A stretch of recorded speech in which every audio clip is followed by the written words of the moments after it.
Le retour, c'est un peu difficile au début, évidemment. Après 6 mois à flotter comme un papillon dans la station spatiale, retrouver la gravité, c'est difficile. Et puis cette première bouffée d'air frais, c'est un peu une overdose de sensations. C'est des odeurs qu'on n'a pas connues, l'odeur de la steppe, l'odeur de l'herbe un peu mouillée. Et puis des couleurs.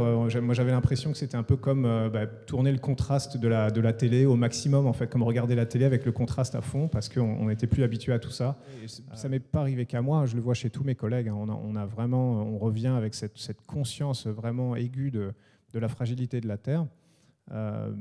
Parce qu'on s'est retrouvé dans cette même situation, de se retrouver dans l'espace, dans un vaisseau spatial dont il faut préserver les ressources. La planète, c'est jamais qu'un gros vaisseau spatial avec beaucoup de ressources, mais il faut quand même les préserver.